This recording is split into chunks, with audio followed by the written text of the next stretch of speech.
Hello students, स्वागत है आपका हमारे यूट्यूब चैनल पर। और जैसा कि आपको पता है, मैंने फिर से काम स्टार्ट कर दिया है। आपने मेरे ब्लॉगिंग चैनल पे भी देखा होगा कि मैं अनाउंस कर रहा हूँ वहाँ पे कि मैं अपने वापस से स्टडी चैनल पे वापस से काम स्टार्ट करने वाला हूँ। तो आज से मैं जो है वीडियो अपलोड कर रहा हूँ। और आज के इस लेक्चर में आपको मिलने वाला है कंपोजिशन ऑफ फंक्शंस, यानी ये जो अपना चैप्टर है, chapter number first class 12th का रिलेशंस एंड फंक्शंस। उसमें हमने 1.1 और 1.2 तो कर ही ली थी कंप्लीट। अब आज मैं डिस्कस कर रहा हूँ 1.3 पे। और 1.3 का जो टॉपिक है हमारा सबसे पहले वो है कंपोजिशंस ऑफ फंक्शंस। और पढ़ाने का जो तरीका है वो थोड़ा सा अलग रहेगा। पहले अपन बोर्ड पे पढ़ते थे, आज से अपन किस पे पढ़ेंगे, कॉपी और पेन पे। उस पर थोड़ा सा क्या है कि अलग ही इफेक्ट आता है, अलग ही यानी मज़ा आता है पढ़ने का। और आपको पता भी होगा कि मेरा जो है एक मेरी डॉटर है, उसका चैनल जो है उसमें 1 लाख सब्सक्राइबर कंप्लीट हो गए। मेरा पूरा ध्यान वहीं पे था पहले। और उस चैनल का जो नाम है फन विद परी क्यूट है, जो कि परी का चैनल है। हालांकि वीडियोस उसमें हम सभी लोग डालते हैं। और हमारे दूसरे चैनल का नाम है परी इशिका व्लॉग्स, जो कि एक ब्लॉगिंग चैनल है। तो अगर आपको भी मेरे डेली रूटीन और जो भी है मेरे व्लॉग्स देखना चाहते हैं तो हमारे नए चैनल को भी सब्सक्राइब जरूर कीजिएगा। चैनल का नाम आप सर्च करके देखिएगा, परी इशिका व्लॉग्स। क्या कहना चाहती है? अरे इधर तो ये है परी, अभी पढ़ाई कर रही है। ये परी है, इसका चैनल है, यानी इसका ही है, पूरी इसी की मेहनत है। और अब हम बहुत कुछ नया भी करना चाहते हैं, थोड़ा प्लानिंग चल रही है। बाकी जो भी प्लानिंग है, जो भी होगा, वो आपको मेरे ब्लॉगिंग चैनल पे पता चलेगा। तो ब्लॉगिंग चैनल को देखिएगा आप ज़रूर। ब्लॉग्स जो है हम रोज़ डालने की कोशिश करेंगे। तो चलिए अपन अपने टॉपिक की बात करते हैं, जो कि है कंपोजिशंस ऑफ फंक्शंस। ये भी पढ़ाई कर दी है वैसे, है ना? चलो, और आज हम स्टार्ट करेंगे क्लास 12th की एक्सरसाइज नंबर 1.3। और इसका इंट्रोडक्शन पार्ट मैं आपको करवा रहा हूँ। इससे पहले आप लेक्चर्स देखेंगे मेरे, तो उसमें मैं आपको क्लास 12th का जो आपका 1.2 एक्सरसाइज है वो आपको मैं कंप्लीट करवा चुका हूँ। तो चलिए बात कर रहे हैं अपन किसकी, एक्सरसाइज 1.3 की। अब एक्सरसाइज 1.3 में आपका क्या है, तो सबसे पहले हमारा टॉपिक है composition of functions. Composition of function. हो सकता है थोड़ा बहुत बेटा आप लोगों को फोकस की थोड़ा सा दिक्कत आए, क्योंकि ये मेरा मोबाइल का कैमरा है तो ये ऑटो फोकस करता है। तो अपने आप वो जो है ब्लर होगी इमेज, अगर वो वापस से ठीक हो जाएगी, कोई दिक्कत नहीं आएगी आपको। तो चलिए बात करते हैं कंपोजिशन ऑफ फंक्शन क्या होता है। देखो, कंपोजिशन का मतलब होता है जोड़ना, एक से ज़्यादा चीज़ों को जोड़ना, ऐड करना, कंपोजिट निकालना उनका। तो हम बात कर रहे हैं कंपोजिशन ऑफ फंक्शंस की। हम क्या करते हैं, यहाँ पे 2 फंक्शन ले लेते हैं। एक फंक्शन है हमारे पास f a to b and g b to c। अब क्या है इनका मतलब क्या है, देखिए एक फंक्शन है हमारे पास f, इसका डोमेन है a और कोडोमेन है b। और दूसरा फंक्शन है हमारे पास g, इसका डोमेन b है और कोडोमेन c है। तो इसको चलो एरो डायग्राम से थोड़ा सा हम अच्छे से समझते हैं। तो एक फंक्शन है हमारे पास f a to b और एक फंक्शन है हमारे पास g b to c। तो देखिए आप क्या होगा यहाँ पे, और ये चीज़ें आपको मैं पहले भी पढ़ा चुका हूँ, ठीक है ना। मैपिंग कैसे करते हैं, देखो ये हो गया आपका A सेट A, ये हो गया सेट B और ये हो गया आपका सेट C। तो सेट A से सेट B में एक फंक्शन डिफाइन है, इसको मैं दे दूंगा F नाम। और सेट B से सेट C में एक फंक्शन दूसरा डिफाइन है, कौन सा, G, ठीक है ना, B to C। तो A में जो एलिमेंट होंगे वो किस टाइप से होंगे, X, ठीक है ना। उसमें एलिमेंट्स को हम क्या बोलेंगे, x, यानी यहाँ पे जितने भी x होंगे वो कहाँ से बिलोंग कर रहे हैं, सेट A से। तो भाई सीधी सी बात है, अगर कोई फंक्शन है A से B में, तो B में जो जितने भी एलिमेंट होंगे ना B में, वो किस टाइप से होंगे, fx, सीधी सी बात है। जितने भी fx होंगे वो कहाँ से बिलोंग करेंगे, B से। यानी हम x की जो वैल्यू यहाँ फंक्शन में पुट करेंगे, जो वैल्यू हमें फंक्शन देगा वो क्या होगा, fx ही तो होगा। और ये fx किससे बिलोंग करेगा, b से। अब ये c में किस टाइप से होंगे एलिमेंट्स, gfx। यानी कहने का मतलब ये है मेरा, आप समझो इसको मैं आपको बताता हूँ। देखिए जैसे हम बोलते थे ना fx is equals to, suppose that एक मैं कहता हूँ फंक्शन है मेरा x², तो इसका मतलब ये है कि अगर मैं फंक्शन को a से b में अगर डिफ़ाइन करता हूँ तो फंक्शन का डोमेन क्या है, a और कोडोमेन है b। कोडोमेन का मतलब होता है, डोमेन और कोडोमेन का मतलब होता है कि डोमेन का मतलब होता है x की सारी वैल्यूज़ और कोडोमेन का मतलब होता है y वैल्यूज़, y की सारी वैल्यूज़।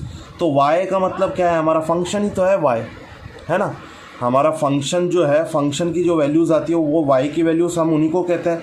तो जैसे अगर मैं x की वैल्यू यहाँ 1 पुट करता हूँ, मैं यहाँ कहता हूँ आपको कि x belongs to natural number है, यानी x की जितनी भी वैल्यू होंगी ना वो सारी क्या होंगी, नेचुरल नंबर। आप ये कंफ्यूज मत हो ना कि सर आप तो यहाँ ये कह रहे हो कि x बिलोंग्स टू a। हाँ, x बिलोंग्स टू a तो कर रहा है, यानी x की जितनी भी वैल्यूज़ होंगी वो सारी कहाँ से बिलोंग करेंगी, a का मतलब डोमेन। यानी मेरा कहने का मतलब यह है x की वैल्यू मैं सारी वो वैल्यू ले रहा हूँ, ठीक है, जिसमें डेसिमल नंबर नहीं है, यानी कि नेचुरल वैल्यू ले रहा हूँ मैं, नेचुरल नंबर्स। तो जैसे मैंने 1 पुट किया तो आप खुद बताओ f1 क्या देगा मुझे, 1 का स्क्वायर 1 ही तो देगा। अगर मैं x is equals to 2 put करता हूँ तो f2 क्या देगा आपको, 2 का स्क्वायर 4 देगा। अगर मैं x3 पुट करता हूँ, x की वैल्यू यहाँ 3 पुट करूँगा तो f3 की वैल्यू क्या आएगी बताओ, 3 का स्क्वायर इज इक्वल्स टू 9, यही तो आएगी। तो ये जो x की वैल्यूज़ है ना, ये सारी इनको अपन बोलते हैं डोमेन, ये डोमेन की वैल्यूज़ हैं। और ये जो यहाँ पर वैल्यूज़ आई ना फंक्शन की वैल्यू का मतलब x की वैल्यू पुट करने के बाद फंक्शन हमें जो वैल्यूज़ दे रहा है, ये आपकी वैल्यूज़ जो होती है, ये वैल्यूज़ होती है आपकी कोडोमेन की वैल्यूज़। और इसको हम ये नहीं कहेंगे कि ये कोडोमेन है, कोडोमेन तो पूरा सेट B होता है, इनको हम वैसे कहते हैं इमेजेस, ठीक है। तो आपको जब भी आप x की वैल्यू पुट करोगे फंक्शन में तो आपको क्या मिलेगा, इमेजेस मिलेंगी, यानी कि fx मिलेगा। अब g के लिए डोमेन कौन है, देखो बेटा g का डोमेन है b, है ना। तो g में आप क्या पुट करोगे, g के लिए x कौन है, जैसे यहाँ f के लिए x कौन था, a के सारे एलिमेंट, तो g के लिए डोमेन कौन है, b। अब b में एलिमेंट्स किस टाइप से होंगे, fx टाइप से। तो g क्या देगा आपको, यानी कि g में अगर आप डोमेन के एलिमेंट्स पुट करोगे तो क्या मिलेगा आपको, g ऑफ fx मिलेगा। अब बात करते हैं, तो अगर मैं a से c में जाऊं डायरेक्ट, है ना, तो आपको क्या मिलेगा, तो आपको एक कंपोजिट फंक्शन मिलेगा और इस कंपोजिट फंक्शन का नाम है गॉफ। इसको क्या बोलते हैं बेटा, गॉफ। और G O F X is equals to क्या होता है आपका, g ब्रैकेट fx, ठीक है। गॉफ आपका कंपोजिट फंक्शन है और इसको लिखते कैसे हैं अपन, g of fx। Gof x is equals to होता है आपका g ऑफ fx।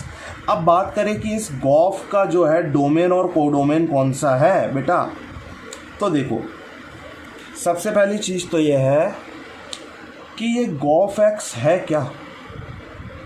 तो अपन इसको समझे कि गॉफ x क्या है, गॉफ x क्या है, कंपोजिशन है दो फंक्शंस का, g का और f का, f और g का ये कह लो, है ना, f और g का।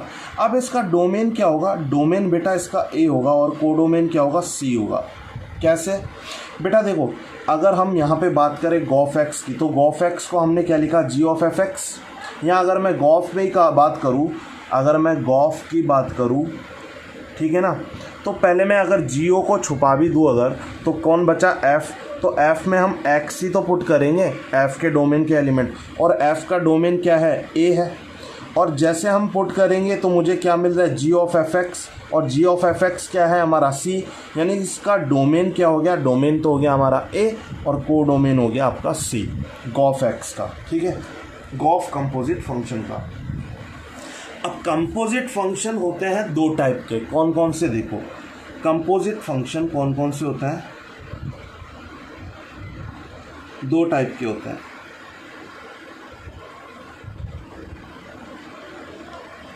एक होता है गॉफ एक्स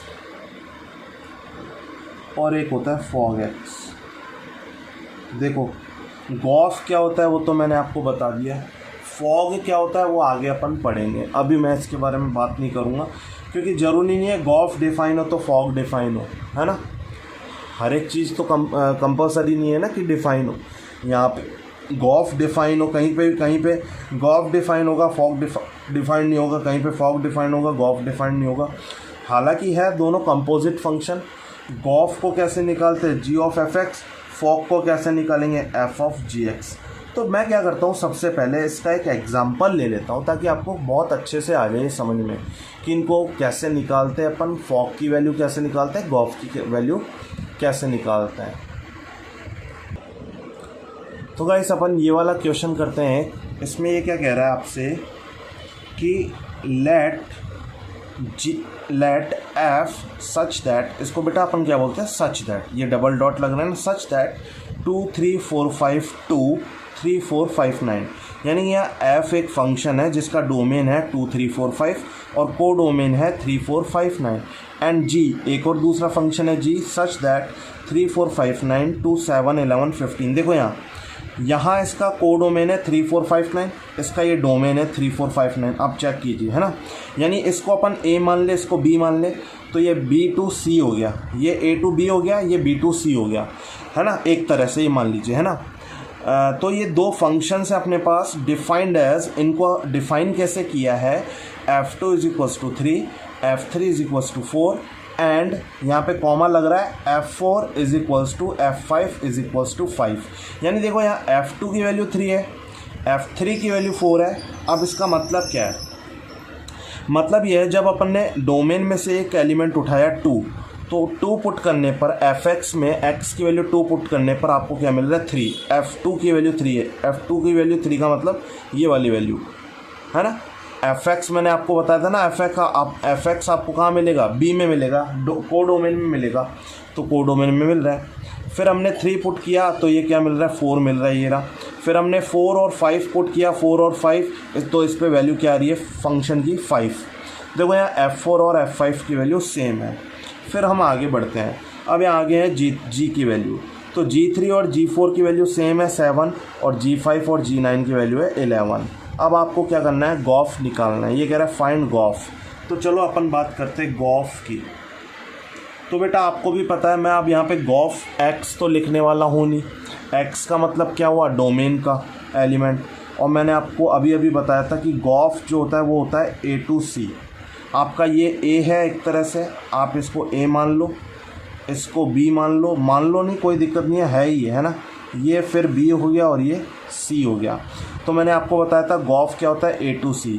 तो गॉफ में अपन पहले क्या करेंगे, यहाँ पे एफ़ के एलिमेंट ही तो डालेंगे अगर इसका डोमेन ए है तो, और एफ़ का एलिमेंट क्या है, सबसे पहले एलिमेंट है 2, तो जी ऑफ 2, गॉफ 2 की वैल्यू क्या होगी, जी ऑफ f2। इसको मैंने आपको अभी अभी बताया था कि ऐसे लिखते हैं, गॉफ को क्या लिखते हैं, गॉफ एक्स को क्या लिखते हैं, अभी अभी बताया था मैंने, गॉफ एक्स को लिखते हैं अपन, गॉफ इसको पढ़ेंगे अपन क्या, गॉफ एक्स। फिर इसको जब मॉडिफाई करके लिखेंगे अपन तो इसको कैसे पढ़ेंगे, कैसे रीड करेंगे, जी ऑफ एफ एक्स। अपन एफ एक्स को क्या बोलते हैं, एफ ऑफ एक्स बोलते हैं ना बेटा, वैसे इसको क्या बोलेंगे, जी ऑफ एफ एक्स।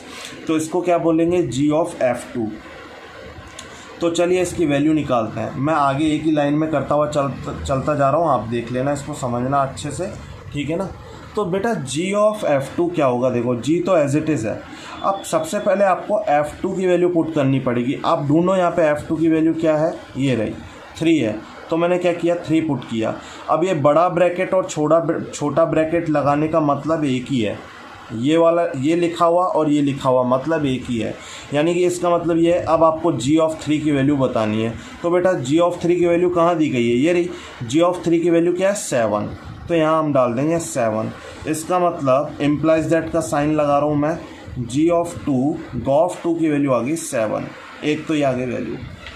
आगे बढ़ेंगे बेटा, हम आगे बढ़ेंगे तो अब हम निकालेंगे गॉफ 3 की वैल्यू।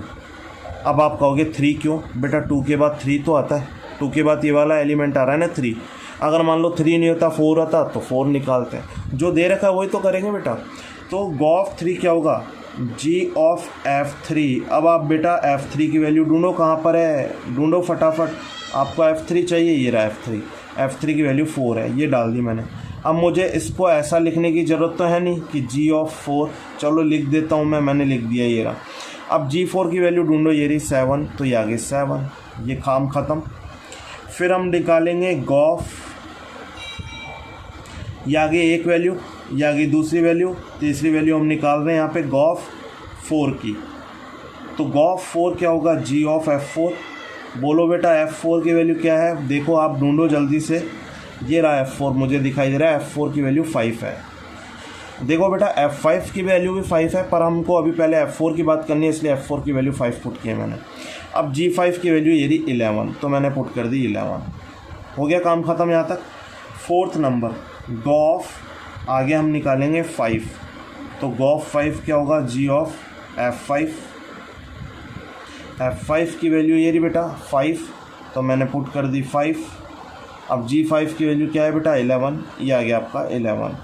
तो बेटा देखो गॉफ क्या दे रहा है आपको, देखो मैं यहाँ लिख रहा हूँ, गॉफ 2 आपको दे रहा है 7, कॉमा गॉफ 3 आपको दे रहा है 7, कोई दिक्कत नहीं है। गॉफ 4 दे रहा है आपको 11 और गॉफ 5 दे रहा है आपको 11। देखो 7 7 11 11, क्या ये सी से बिलोंग कर रहे हैं ये एलिमेंट, चेक करो बेटा। सी से बिलोंग कर रहे हैं, बिल्कुल कर रहे हैं, 7 भी कर रहा है 11 भी कर रहा है। तो मैंने अभी आपको बताया था गॉफ का कोडोमेन सी होता है ना। 7 भी सी से बिलोंग कर रहा है, 11 भी सी से बिलोंग कर रहा है। तो ऐसे निकालते हैं अपन कंपोजिट फंक्शन की वैल्यू। ये आपका निकल गया गॉफ। ऐसे अगर आपसे कोई बोले फॉग निकालो, आप फॉग भी निकाल सकते हो, कोई दिक्कत नहीं है। इसकी अभी बात नहीं करेंगे हम फॉग की, वो आगे हम बात करेंगे जब आएगी ये चीज़। तो बेटा ये हो गया हमारा कंपोजिट फंक्शन, और कंपोजिट फंक्शन पे एक एग्जांपल। तो गाइस ये हमारा सेकंड क्वेश्चन है, यानी कि सेकंड एग्जांपल है, और ये आपकी बुक का एग्जांपल नंबर 16 है।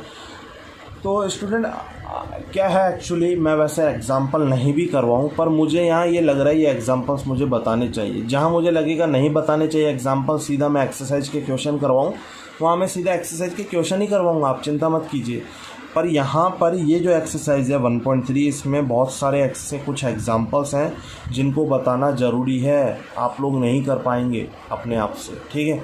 तो चलिए यहाँ बात करते हैं। फाइंड गॉफ एंड फॉग, ठीक है हम निकाल लेंगे, गॉफ भी निकाल लेंगे, फॉग भी निकाल लेंगे।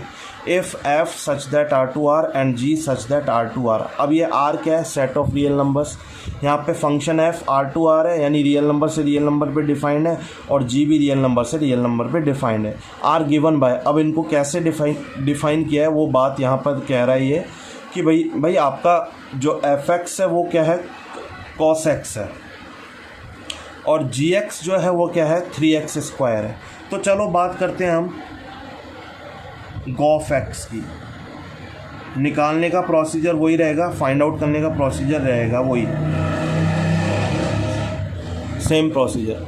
आपको हो सकता है बाहर की आवाज़ से डिस्टर्बेंस हो रहा हो थोड़ा बहुत, पर डिस्टर्बेंस में पढ़ना सीख लो, थोड़ी बहुत आवाज़ में पढ़ना सीख लो, क्योंकि हर जगह आपको शांति नहीं मिलेगी। हो सकता है आप जहाँ एग्ज़ाम देने जाएं वहाँ पे भी आपका एग्ज़ामिनेशन सेंटर ऐसा हो जहाँ पे कुछ आसपास की आवाज़ आ रही हो, तो ये हैबिट छोड़ दो कि अपन को बिल्कुल शांत माहौल में पढ़ना है। हाँ ठीक है, अलग से कमरे में जाके पढ़ लो, पर बिल्कुल ऐसा नहीं है कि अपन रूम को सील पैक ही कर दें, ऐसा नहीं है। आपको थोड़ा बहुत शोर शराबे में पढ़ना ही चाहिए, थोड़ा बहुत जहाँ आवाज़ आ रही हो थोड़ी बहुत, क्योंकि अपनी हैबिट ऐसी मत डालो, फिर हो सकता है कहीं आपका एग्ज़ाम सेंटर ऐसा आ जाए जहाँ पे थोड़ा बहुत शोर शराबा हो, फिर क्या करोगे आप, ठीक है। तो जी ऑफ fx क्या होगा, जी ऑफ fx, गॉफ x क्या होगा, जी ऑफ fx। तो जी एज इट इज़ fx की वैल्यू डाल दूंगा, fx की वैल्यू आपको दिखाई दे रही है cos x। अब बात यहाँ आती है कि भाई जी ऑफ cos x क्या देगा। यहाँ बच्चों को थोड़ा सा दिक्कत आती है कि कुछ नहीं है बेटा, आपको क्या निकालना है, जी ऑफ cos x। तो देखो जैसे मैं आपको कहूँ कि अगर मैं आपसे कहूँ कि बेटा अगर gx आपका x+1 है, एक बार आप इसको समझिएगा थोड़ा ध्यान से। अगर मैं कहूँ gx आपका यह है x+1, और मैं आपसे पूछूँ कि gt क्या होगा, तो आप बेटा x को t से रिप्लेस करोगे ना, x की जगह क्या पुट कर दोगे, t तो पुट करोगे, यानी कि यहाँ पे आप लिख दोगे t+1। और अगर मैं आपसे पूछूं बेटा g(2) क्या होगा, तो मैं x की जगह 2 पुट कर दूंगा, यानी कि 2+1। अगर मैं आपसे पूछूं कि g(p+1) क्या होगा, अब थोड़ा सा दिक्कत आएगी। अब आप सोचोगे यार ये क्या होगा, p+1 ही होगा क्या? नहीं, गलत बात। आपको x की जगह p+1 रखना है। अब x कहाँ है, gx में, ये रहा। तो यहाँ पे p+1 रखोगे x की जगह, और +1 ऑलरेडी है, तो इसका आंसर आएगा आपका p+2। अगर मैं आपसे पूछूं g(p² + 2p+1) क्या होगा, तो आपको x की जगह ये पुट करनी है पूरी वैल्यू। तो क्या बोलोगे आप, p² + 2p+1, और +1 ऑलरेडी है, तो ये हो जाएगा p² + 2p+2। तो वही काम बेटा आपको यहाँ पर भी करना है। अगर gx की वैल्यू 3x² है तो g(cos x) क्या होगा, 3x की जगह आपको क्या पुट करना है, cos x, और x² था तो यहाँ आ जाएगा स्क्वायर, यानी कि ये आ गया आपका 3cos² x। ठीक है, ये आ गया gOf x। अब अपन बात करते हैं fog x की। तो बेटा fog x क्या होगा, f(gx), यही तो होगा। अब बेटा f(gx) है तो पहले gx की वैल्यू पुट कर देंगे हम, 3x²। gx की वैल्यू क्या है, 3x² ही तो है। फिर आगे हम बढ़ेंगे, अब हमें निकालनी f(3x²). अगर fx ये है तो f(3x²) क्या होगा, आपको x को रिप्लेस करना है 3x² से, तो cos x है, x को रिप्लेस किया 3x² से, तो ये हो जाएगा 3x²। ये cos का एंगल है। अब आप दोनों वैल्यू को कंपेयर कीजिए, दोनों इक्वल है क्या, तो आप कहेंगे नहीं सर इक्वल नहीं है, यानी कि कहने का मतलब gof is not equal to fog, hence prove. Last में आपसे ये कह रहा था ना, show that gof is not equals to fog, आपने प्रूव कर दिया gof is not equals to fog. ठीक है बेटा, क्यों नहीं है वो आपको दिखाई दे रहा है, since fog is not equals to gof x. ये कह देंगे ना, since 3cos² x is not equals to cos 3x²। ठीक है, बोलो बेटा, हो गया, क्लियर है?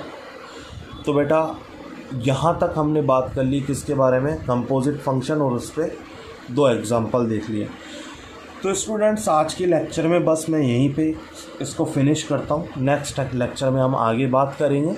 चैनल पे अगर आप मेरे नए आए हो तो चैनल को सब्सक्राइब ज़रूर कीजिएगा, और पास में ही जो बेल का आइकन है उस बेल के आइकन पर भी क्लिक ज़रूर कीजिएगा। बेल के आइकन पर क्लिक करके ऑल पे भी क्लिक कीजिएगा, जिससे आपको मेरे वीडियोस के नोटिफिकेशन मिलते रहेंगे। और हाँ, हमने जो एक नया चैनल बनाया है व्लॉगिंग चैनल, उस व्लॉगिंग चैनल को भी आप जल्दी से जल्दी सब्सक्राइब कर लीजिए। अगर आपको भी मेरी डेली लाइफ देखनी है, डेली रूटीन देखना है, तो आप मेरे व्लॉगिंग चैनल को भी सब्सक्राइब कर सकते हैं। मेरे व्लॉगिंग चैनल का नाम है परी इशिका व्लॉग्स। हाँ, ये व्लॉगिंग चैनल मेरे बेटी के नाम पे है, मेरी दोनों डॉटर्स जो हैं उनके नाम पे है। परी एक का नाम है, दूसरे का नाम है इशिका, तो परी इशिका व्लॉग्स आप देख सकते हैं यूट्यूब पे सर्च करके। और इसी पे मैं भी अपने भी व्लॉग्स डालता हूँ, यानी हम पूरी फैमिली के हमारे व्लॉग्स हैं। तो आप यूट्यूब पे सर्च करके परी इशिका व्लॉग्स सर्च करके आप उसे सब्सक्राइब कर दीजिए। तो चलिए मिलते हैं नेक्स्ट लेक्चर में। Thank you.